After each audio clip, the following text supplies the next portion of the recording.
everyone. Welcome to another Coffee and Contemplation brought to you by Spotlight Recovery. We got a reflection out today for all you veterans and military service members. I have had the pleasure of working with countless of you over the years through my work, and I've really enjoyed the experience and the time. So this one's for you. It is March the 16th, and of course I need to mention that you don't have to be an acting member to identify with this. It just has that special added piece to it. So anyway, bringing it up here, and let's get into it. Building a framework for recovery. As I've changed, so has my support system. It's about what and who is helping me grow. I didn't use around my family members, so they didn't see the destruction of my addiction. I'd get high and leave, just disappear. So I'm rebuilding a lot of those relationships. I'm a veteran and I work at the VA now. I tell the vets I work with that recovery is like laying bricks. We create a foundation on which we build straight walls of recovery. We build that foundation with people and support.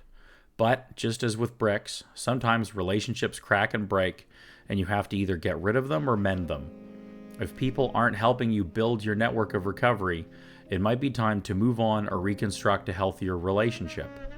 Today, I will strengthen those relationships that build upon my solid foundation of recovery and growth. By Berlin F., U.S. Marine Corps, from 2009 to 2011. I hope I said that right. This inspiration is from Leave No One Behind, Daily Meditations for Military Service Members and Veterans in Recovery. Yeah, so I like...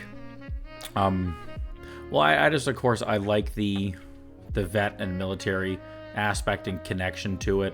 I've got some military in my family and old friends, and so I just relate in that sense. So it's just, that's kind of a nice special connection. And gosh, doing that kind of recovery work, also with the added amount of complex trauma, the ethical pieces behind it, and challenges based on the work you have to do, it's some of the most challenging recovery work I've ever seen.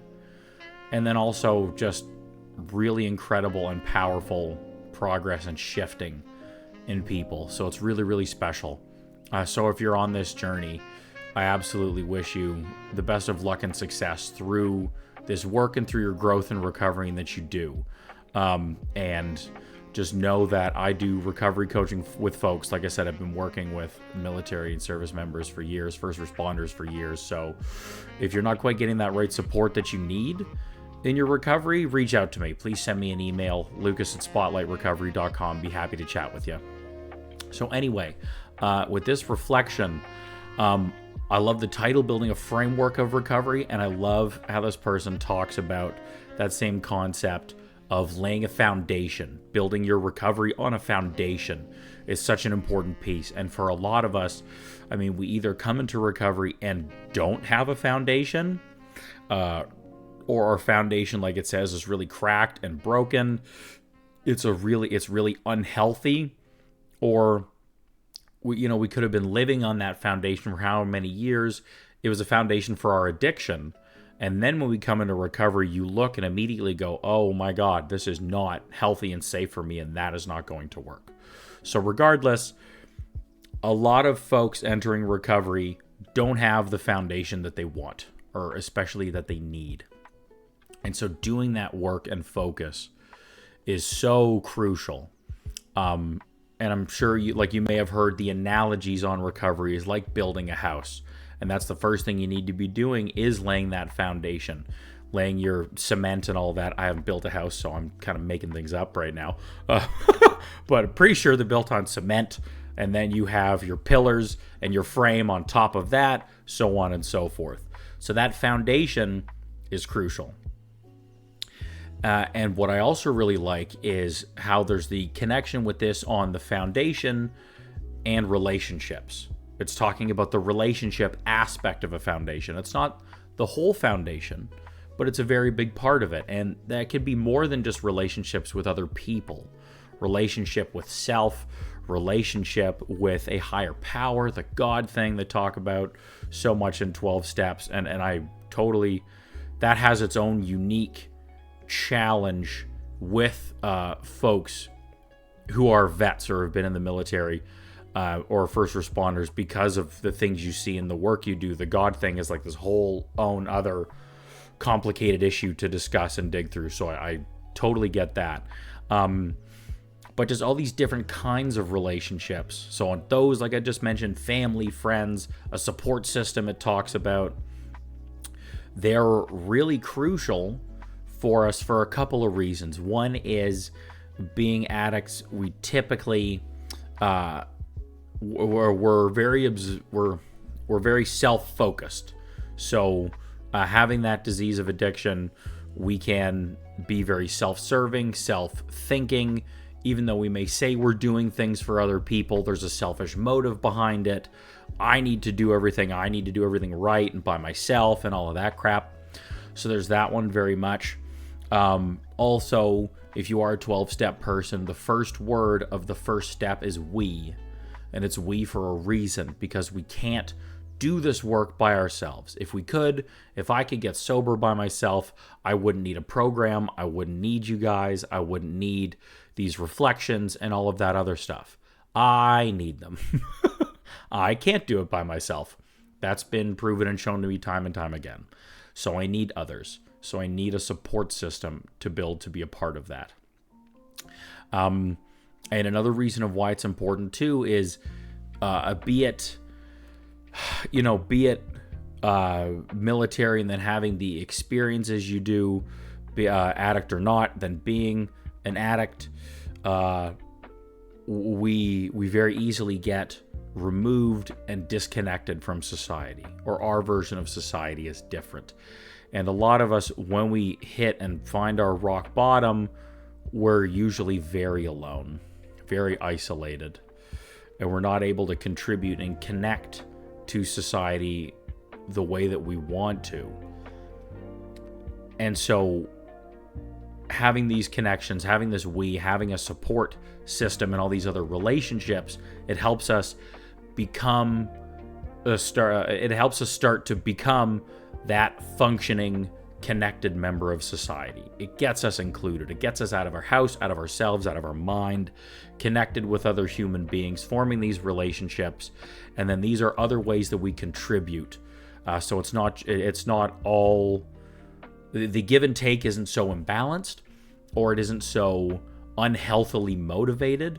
It's coming from a much healthier and better place of wanting to give help and receive help with other people. Just we're contributing more to this form of society, or contributing in a better, healthier way, because we're not completely stuck in trauma flashback all the time, because we're not consistently intoxicated, and then it's not our true self showing up, it's our addict self, our hurt self, our suffering self. So all these pieces are really, really crucial and important, and I really like that they talk about them in this reflection. Pardon me. And the last that I wanted to mention is like about the middle of the second paragraph and the last line there. It's just very honest, but just as with bricks, sometimes relationships crack and break, and you either have to get rid of them or mend them. I love this. I love just this honesty and truth about it all. I mean, relationships are hard. That's just a human thing. Relationships are hard, and we seem to be really bad at them a lot of the time. I don't know why. They seem to be very hard for human beings. This is something I really want to keep learning about as I grow and continue my work. But they're really hard for us, addict or not.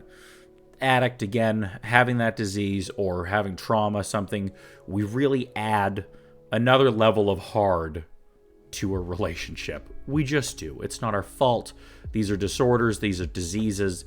They just come with the package at this point. Okay? So fault or not is irrelevant.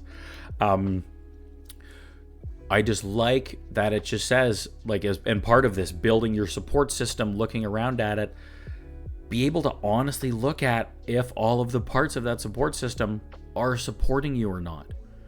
Are they helpful? Are they healthy? Whereas it says, if people aren't helping you build your network of recovery, it might be time to move on or reconstruct a healthier relationship with those people, with other people, or new ones, whatever it may be.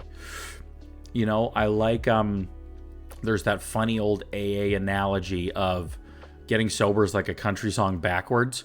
So it's like the dog comes back, you get the job back, you get the house back, and the partner back, and all that stuff. And like, that's a riot, and it's funny, but it's not always true, and B, I mean, half the time you may not want it to be true, right? So the relationships that worked for you in addiction may not work in recovery, and you may find this out very early on. You may find this out years down the road as you grow and change, because recovery is such a powerful changing process in a human being. So you are not remotely that same person that you were in that relationship before. And again, this is outside of intimate, right? Family, platonic, friend, what, any form of.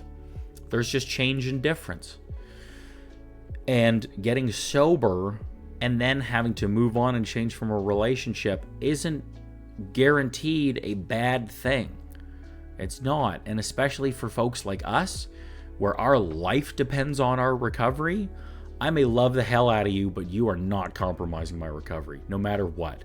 You can't, because no matter what happens, having the relationship or not, the difference is you won't kill yourself with drugs as a result. That's the difference. So being an addict, being a traumatized person, I have to protect that at all costs, no matter what. I just do. It gets to the point where that's not even personal anymore. It doesn't matter who you are. I can't let you grab a string and start pulling and unweaving the thing. I just can't do it. Just can't. So just the honest piece in this reflection of looking at them, be willing and able to make those changes, repair, or let go if necessary, is really important. It's really important, and I don't think it's talked about in recovery enough. It's just that hard truth isn't honestly spoken enough about it, especially if you're a vet or military member. You are no stranger to hard truths, so I know we can have this real conversation. But I just love that it talks about it. And from the aspect of it's part of our framework of recovery. That can't be compromised. These are priorities for us, for our lives. So, it's not a light one today, but it's very powerful, and it's all very true, and it's very applicable, and that's why I really enjoyed it and why I picked it today. So, I really hope that you resonated with it as well, and you have things you connect about it. Please in the comments share what stands out for you. How do you feel about this? What is your framework of recovery looking like? What are some of those relationship changes you've made? We'd love the input. The shares really help. It's just like a share in a meeting. That share could help somebody else. That's the whole point of doing this. So we'd love to see them. And please check out the description and do all the YouTube things. It helps the channel grow. It helps us carry this message. So liking, subscribing, and sharing if you connect with this content. And in that description, we've got other recovery coaching videos, a podcast, blog, merch, all these things on the website. So they're all just other great resources there for you. I talked about my recovery coaching. My email's in there too, if you want to get connected over this stuff. And other ways to support us are greatly appreciated. Donating, becoming a member, buying that merch like I mentioned. It all goes a long way to support our channel so we can just keep this going and carry the message and help more people. Okay, so that's it for today. Hope you enjoyed the video. Have another blessed 24, beautiful day in recovery, and we'll see you again tomorrow, St. Patrick's Day. So hopefully we will see you there and get your day off to a good, sober, healthy start in recovery. Okay? All right, enjoy the day. We'll see you then. Bye for now.